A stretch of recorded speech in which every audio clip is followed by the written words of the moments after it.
Hello, at Providence St. Joseph Health, our vision is health for a better world, and I cannot imagine a more appropriate time during these extraordinary times of COVID-19. It's incredibly important that we come together during this time in our communities and in our healthcare system. We are in the process of making and acquiring personal protective equipment for our caregivers and providers, but we also recognize there's a need in the community. So today I'm going to provide a tutorial on how to make masks for the community use. And we really appreciate the interest that you have in doing this, as also making your families and your communities safer. So thank you very much for your serving hearts and your helpful hands in this project. Thank you. So one of the first questions I always get when people ask, how do you make a mask, is what fabric and how do I cut it and what size and that sort of thing. So I wanted to start with some of the very basics. You want to start with about 1/2 yard of fabric. And depending upon what tools you have at home, you can do one mask at a time or several. I've actually got this fabric folded in two right now, just for illustration purposes, but what you can do is lay it out flat and then you're ready to cut. Our ultimate goal is to get a rectangular shape of fabric that is approximately 14.5 by 7.5 inches. That's pretty important, so I want to make sure that you see that 14.5 by 7.5. But how you get there is totally up to you.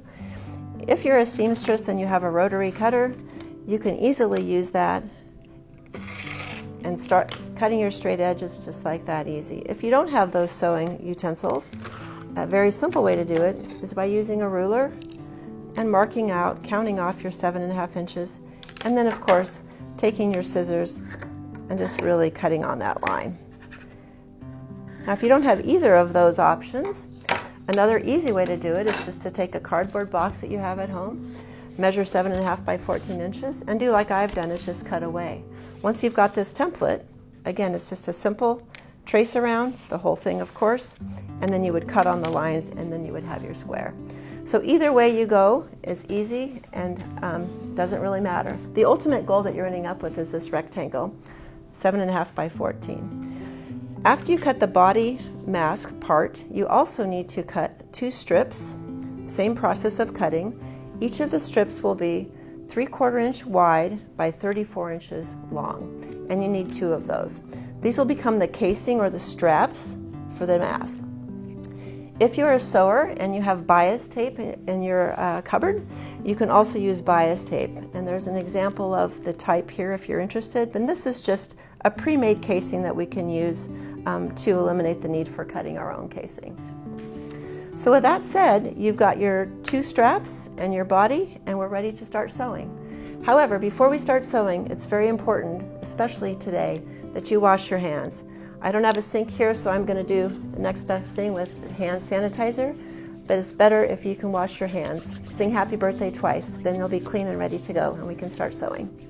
Now you've cut your 14.5 by 7.5 body piece, perfect. And as noted on the other instructions, what we want to do first is mark our cut points. So this is the same piece. I'm actually going to fold that piece in half, use my fingers to press it like an iron. And what we want to do is mark exactly where we're going to fold and make our pleats. This may seem like a step that you can skip, but I would recommend that you don't. It's going to make it very, very easy to do this right and quickly. So either using a felt pin like I've done on this side, or just your scissors to make a nick like I've done on this side, you want to use the pattern for areas 1, 2, 3, 4, 5, and 6.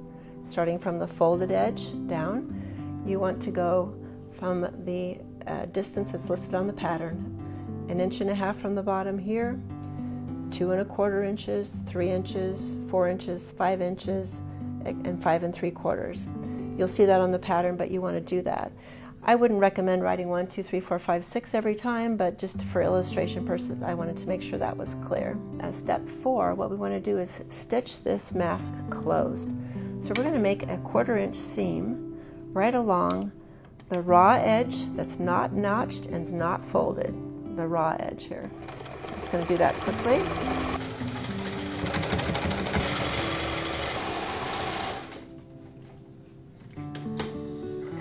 If you're working with a print or something else, you'll want to make sure, obviously, that the print's in the inside when you do this. But I'm going to invert this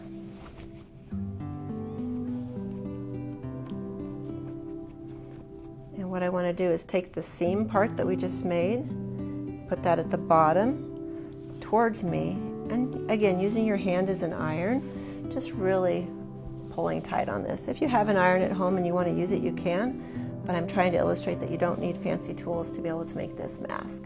And now it's time to make our pleats. So if you're following along in the instructional guide, we will be on step 7.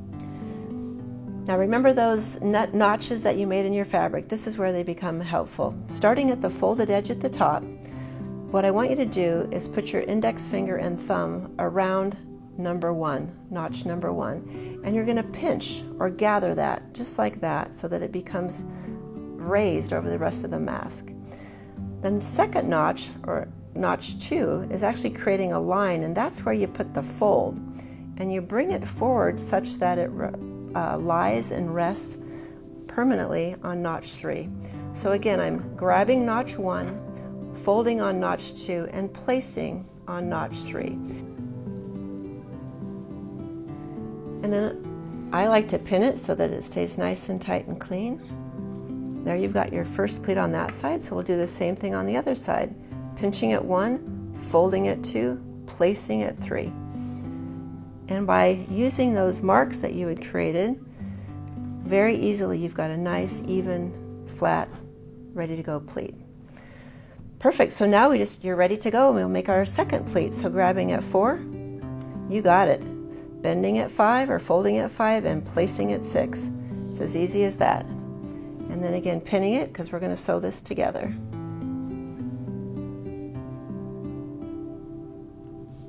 You have to make a little adjustment, that's okay too.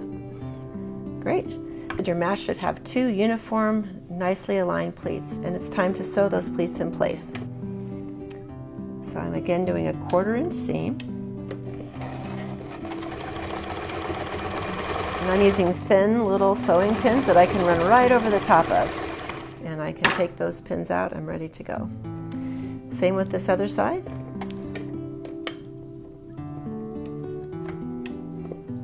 This is where the pins actually become especially helpful because you're going against the pleat, and this keeps it nice and flat when you're on this side. It starts to buckle up like I did there for the illustration. You can just get it nice and smooth.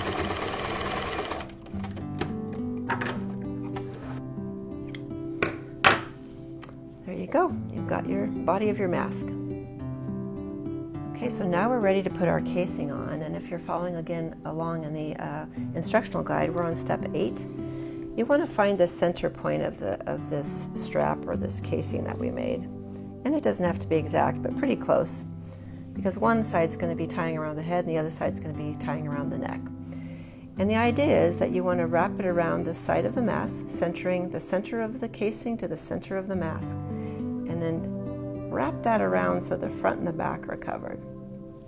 Just like that. And what we want to do is pin that in place. And again, you can see I'm wrapping it around the front and the back. Very important at this point is that if you're using a fabric that is ravels or doesn't hold its edge, kind of like what I'm using, I find it really helpful to make this casing wider than 3/4 of an inch, even as much as 1.5 inches, so that you can actually create a solid edge on that. And I'll show you what I mean with that in just a moment. Let me get that sewn in there first, and then let me show you what that is.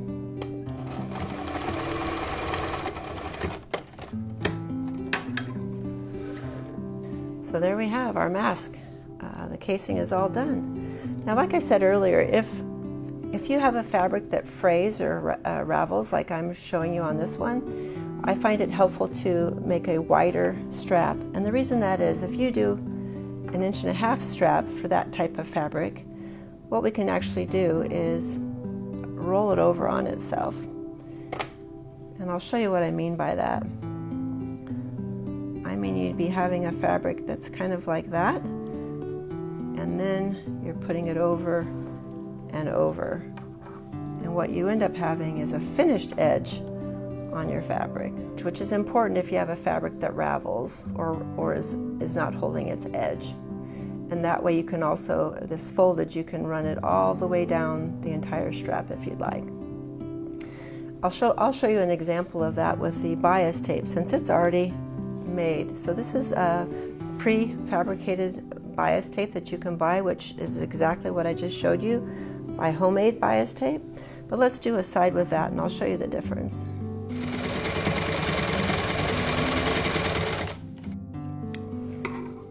So I've done half of this strap, but you can see with a little larger casing, you have a finished edge on each side and a nice solid strap versus a more temporary strap if you have a fabric that either ravels or isn't as strong.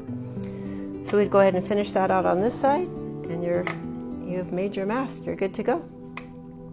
Congratulations, you made the mask, and it wasn't that hard. So I welcome you to make more, and thank you for your time. And again, really appreciate coming together for the community, safety of your family, friends, and at large. So thank you so very much.